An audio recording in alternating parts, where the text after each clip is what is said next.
वो परत दर परत खोलते हैं।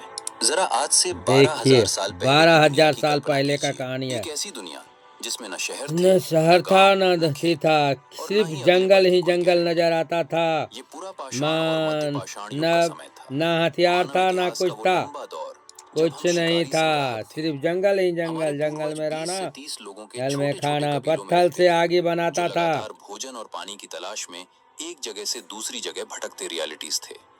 उनकी पूरी देखिए जिंदगी प्रकृति के इशारों पर चलती थी।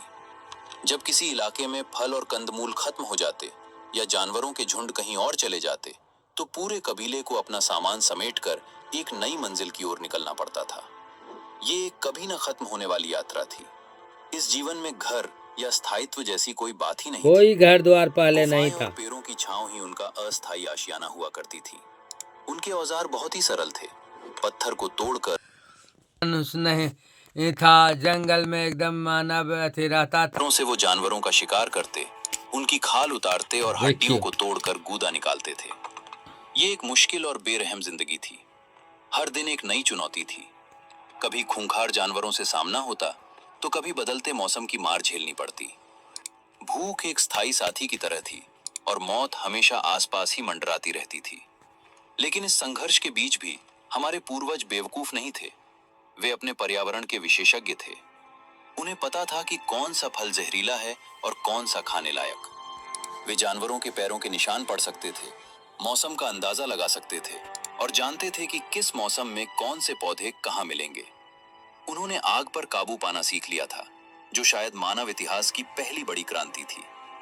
आग ने उन्हें सिर्फ गर्मी और रोशनी ही नहीं दी, बल्कि जंगली जानवरों से सुरक्षा भी दी। अब वे कच्चा मांस खाने की जगह भुना हुआ भोजन खा सकते थे, जो पचाने में आसान था और ज्यादा पोषण देता था। इस जीवन शैली में एक अजीब सी बराबरी वर्ष पहले मनुष्य जो क्या खाता था, देखिए चीज ही नहीं थी। पहले जो कुछ कोई भी जमा निजी होता नहीं था, है, वो जमीन पूरे मेरा है कबीले और में तेरा बराबर है, बांटा कुछ जाता नहीं। था। सब बांट जिंदगी चिट के मुश्किल थी खाता था और पहले। सब साथ मिलकर जीते थे।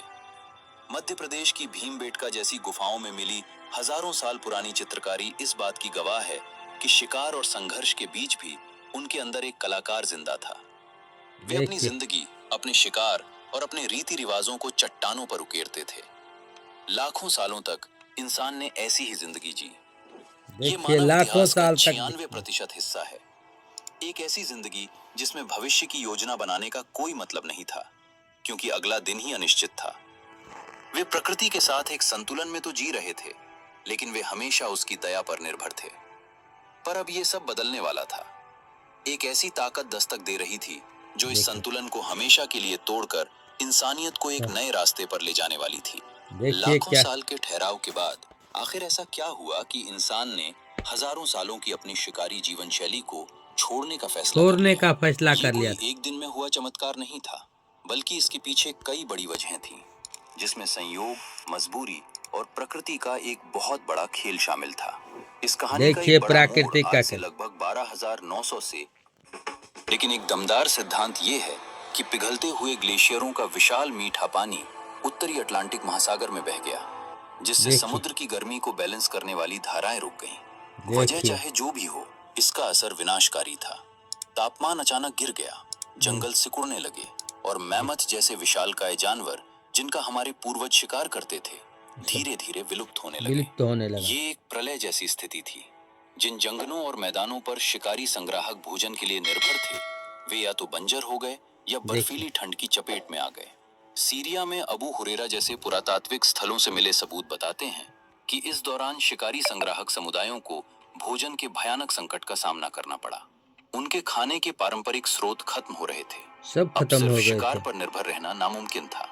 शायद इसी मजबूरी और हताशा के आलम में किसी ने कुछ ऐसा देखा होगा जिस पर पहले कभी किसी ने ध्यान नहीं दिया था। हो सकता है ये एक महिला रही हो जो अपने कबीले के लिए जंगली अनाज के दाने इकट्ठा कर रही थी।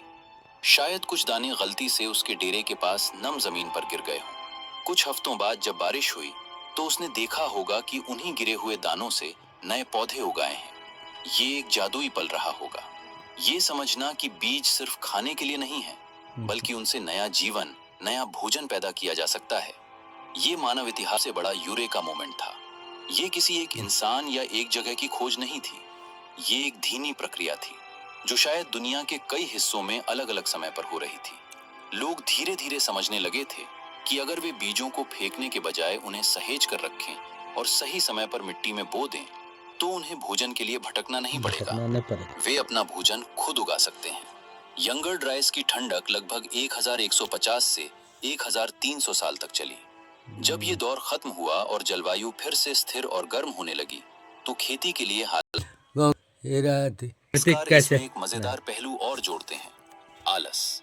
हो सकता है कुछ कबीले बस इसलिए एक जगह टिक गए क्योंकि वे भोजन के लिए दूर दराज के इलाकों में भटक भटक कर थक चुके थे। उन्हें ये विचार ज्यादा आकर्षक लगा कि क्यों न भोजन को ही अपने पास उगा लिया जाए, बजाय इसके कि भोजन के पीछे भागा जाए। कारण चाहे जो भी रहा हो, जलवायु का दबाव, एक अचानक हुई खोज या बस भटकते जीवन से छुटकारा पाने की इच्छा, एक चिंगारी सुलग चुकी थी। इंसान ने प्रकृति के कोड को क्रैक कर लिया था। अब वो सिर्फ प्रकृति से लेने वाला नहीं, बल्कि उसे आकार देने वाला बनने की राह पर था। शिकार का युग खत्म हो रहा था और किसान का जन्म होने वाला था। खेती की वो चिंगारी सबसे पहले मध्य पूर्व के एक खास इलाके में बड़ी आग में बदली। इस इलाके को इतिहासकार फर्टाइल क्रिसेंट या उपजाऊ अर्धचंद्र कहते हैं। ये आज के इजराइल, जॉर्डन, सीरिया, तुर्की, इराक और ईरान के कुछ हिस्सों को मिलाकर बना एक चांद के आकार का क्षेत्र था। ये इलाका बहुत खास था। यहाँ टिग्रिस और यूफ्रेट्स जैसी नदियां बहती थीं, और सबसे जरूरी बात, यहाँ गेहूं और जौ जैसी जंगली घासें बहुतायत में थीं।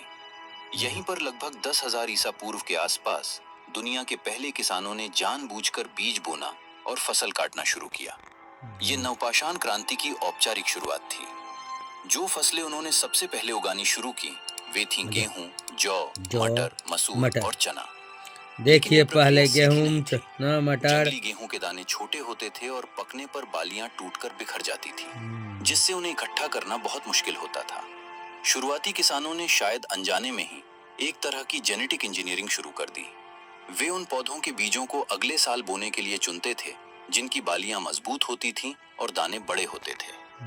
हजारों सालों की इस चयन प्रक्रिया के बाद जंगली पौधे धीरे धीरे घरेलू फसलों में बदल गए। खेती के साथ साथ औजारों में भी क्रांति आई। पुरापाषाण काल के भारी भरकम पत्थरों की जगह अब नवपाषाण युग के ज्यादा बेहतर और पॉलिश किए हुए औजारों ने ले ली। जमीन खोदने के लिए पत्थर की कुदालें बनी, फसल काटने के लिए चकमक पत्थर या हड्डियों से बनी दरांती का आविष्कार हुआ, अनाज पीसकर आटा बनाने के लिए पत्थर के सिलबट्टे बनाए गए। ये औजार भले ही साधारण लगे, पर इन्होंने खेती को कहीं ज्यादा आसान बना दिया। ये क्रांति सिर्फ एक जगह तक सीमित नहीं रही। चीन में यांगजी और पीली नदी की घाटियों में लगभग 9000 साल पहले लोगों ने जंगली चावल को उगाना शुरू किया। अमेरिका में मक्का और सेम की खेती शुरू हुई और अफ्रीका में ज्वार और बाजरा उगाया जाने लगा।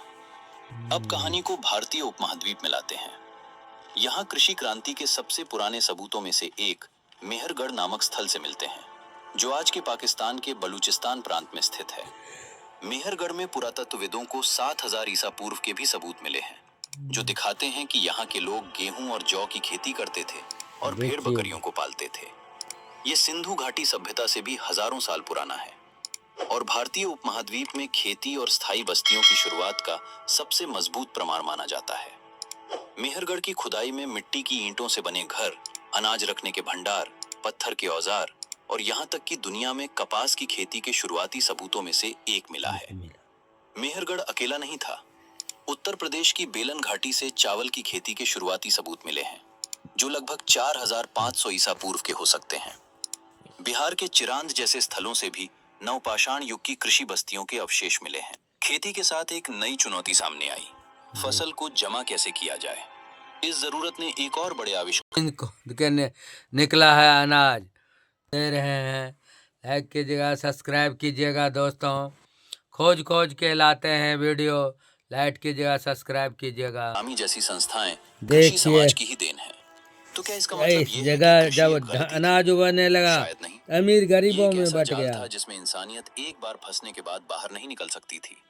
खेती ने भले ही व्यक्तिगत स्तर पर जीवन को ज्यादा कठिन बना दिया हो, लेकिन इसने जनसंख्या वृद्धि को संभव बनाया। एक बार जब आबादी बढ़ गई, तो वापस शिकारी जीवन की ओर लौटना नामुमकिन था। कैसे बंटवारा हो गया था। जब अनाज उगने लगा तो लोगों में हो गया, अमीर गरीब बंटने लगा। थी ये एक तरह का समझौता था। हमने व्यक्तिगत स्वास्थ्य, आराम और बराबरी की कीमत पर खाद्य सुरक्षा और बड़ी आबादी को चुना। ये एक ऐसी क्रांति थी जिसने हमें सभ्यता तो दी, लेकिन उसकी एक भारी कीमत भी वसूली। तो चलिए वापस आज की दुनिया में लौटते हैं। आप शायद ही अपने स्मार्टफोन पर देख रहे हैं, एक आरामदायक कुर्सी पर बैठकर अपने घर की चार दीवारी के अंदर। हो सकता है कि आपने अभी अभी भोजन किया हो जिसमें रोटी या चावल दाता बनाया। मानव इतिहास की सिर्फ एक घटना नहीं है, ये वो नींव है जिस पर हमारी पूरी आधुनिक दुनिया खड़ी है। आपके हाथ में मौजूद स्मार्टफोन, जिस शहर में आप रहते हैं, जो किताबें आप पढ़ते हैं, जिस सरकार को आप चुनते हैं, इनमें से कुछ भी मुमकिन नहीं होता अगर हम आज भी भोजन की तलाश में भटक रहे होते। भटकते तो खेती ने हमें स्थायित्व दिया और उसी स्थायित्व ने हमें समय दिया। समय सोचने का, आविष्कार करने का, लिखने का, कला बनाने का और ब्रह्मांड के रहस्यों को समझने का। जब पेट भरने की चिंता कम हुई, तभी दिमाग का विकास सही मायनों में शुरू हुआ। गांवों से शहर बने, शहरों से साम्राज्य बने और साम्राज्यों ने ज्ञान विज्ञान को जन्म दिया। हाँ, ये रास्ता हमेशा आसान नहीं रहा। हमने देखा कि कैसे खेती अपने साथ बीमारियां, ये दुनिया कैसे बदलते गया से जूझ रहे हैं। जलवायु परिवर्तन हमारी खाद्य सुरक्षा के लिए एक नया खतरा है और औद्योगिक खेती ने हमारे पर्यावरण को नुकसान पहुंचाया है। लेकिन कहानी का सार ये है, उस पहले बीज ने हमें सिर्फ भोजन नहीं दिया, उसने हमें अपना भविष्य बनाने की क्षमता दी। उसने हमें प्रकृति का गुलाम होने से निकालकर उसका भागीदार बना दिया। ये कहानी इस बात का सबूत है कि इंसान की सबसे बड़ी ताकत उसके शारीरिक बल में नहीं, बल्कि उसके अवलोकन करने, सीखने और एक विचार को क्रांति में बदलने की क्षमता में है। अगली बार जब आप अपनी थाली में भोजन देखें, तो एक पल के लिए उन पहले किसानों को याद जरूर कीजिएगा। वे गुमनाम नायक, जिन्होंने डर और अनिश्चितता के बीच एक बीज बोने का साहस किया और उस एक छोटे से कदम से